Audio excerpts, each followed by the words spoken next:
अली शरीयत की ॾाढो ज़बरदस्त साईं इन ते लिखियो आहे माने जेको माहौलियात में असांजी जेका अमल दख़ल है माहौल खे ख़राब करण में मौसमनि जे बिगाड़ में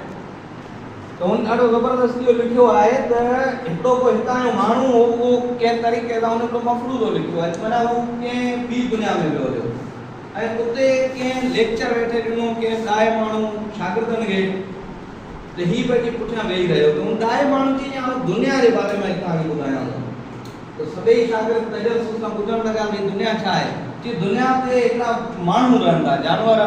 जिनखे माण्हू चयो वञे थो उहे वॾा अकुलारा आहिनि पर उन्हनि खे कुदरत जी शयूं ॾिनियूं आहिनि तीअं उन कोन क़बूलियूं आहिनि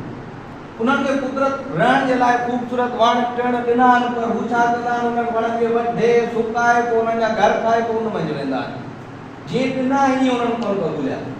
कुदरत वारे उन्हनि खे सुठा सुठा मेवा भाॼियूं ॾिना आहिनि पर उहे जीअं ॾिना आहिनि तीअं उहे कोन था खाइनि उहे उन वढे टुके पोइ देगिड़ी में विझी बाहि ते साड़े मसाला किन किचिरो विझी पोइ उहे खाईंदा आहिनि पोइ उहे बीमार थी किरंदा आहिनि इहे माण्हू अहिड़ा आहिनि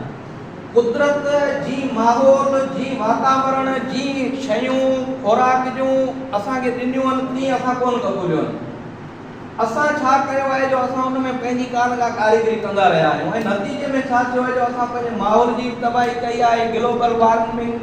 धरती जो गर्मीपद वधण कार्बन डाइऑक्साइड जो इखराज फ्यूल जो बेदरीक इस्तेमाल कोयले जहिड़ी वाहियात एनर्जी जेको सॼी दुनिया छॾे चुकी आहे पर असां हाणे खोटणु शुरू कयो इस्तेमालु करणु शुरू कयो जेको निज कार्बन आहे त असीं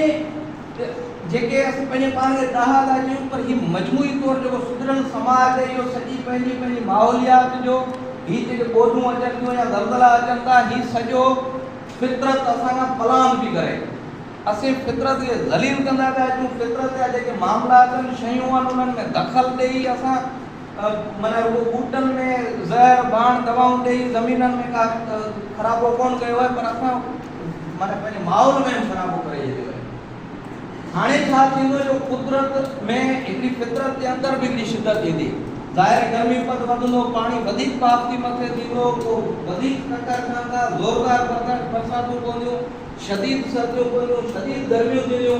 नतीजे में छा थींदो वरी असीं किन बीमारियुनि वबाउनि जा शिकार थी ज़लील थी नेठि वापसि हुन साॻी जाइ ते ईंदा आहियूं जितां इहे शयूं निकितियूं आहिनि त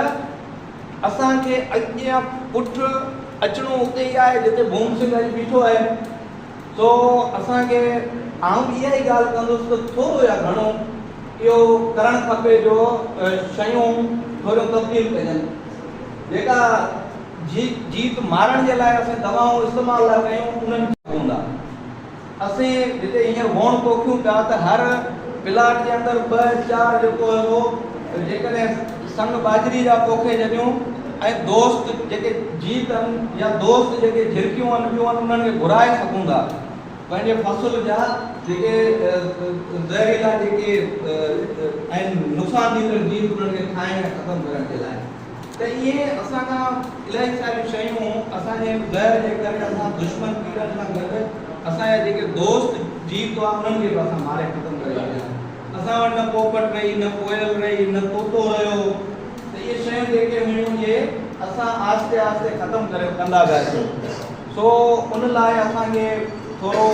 मुख़्तलिफ़ सोचण जी ज़रूरत आहे जीअं साईं ॻाल्हि कई न माना जेका नई शइ ईंदी आहे उहा असांखे सुठी लॻंदी आहे अॼु जेकॾहिं हिते को जेकॾहिं चिन चइनि रंगनि जा कपिड़ा पाए अची त सभु उन ॾांहुं ॾिसूं आहे छो जो उहो मुख़्तलिफ़ आहे उहो मुख़्तलिफ़ असांखे ॾुखियो थो लॻे छो जो असीं हिकिड़ो मख़सूस दाइरो ढांचो ठाहे छॾियो आहे उनखे असीं सुठो चऊं था बाबा हीअं हूंदो इहो ई भलो आहे उन मंझि जेकॾहिं थोरी तब्दीली था ॾिसूं उहा असांखे वणे पवंदी त असांखे पंहिंजे मिज़ाजनि में असांखे पंहिंजे कारोबार में असांखे पंहिंजे प्रोफेशन में तब्दीली आणणी पवंदी इहा ई जेका हिदत आहे ऐं उहा ई जिदत हूंदी जो असीं पंहिंजे शयुनि खे सुधारे सघंदासीं महिरबानी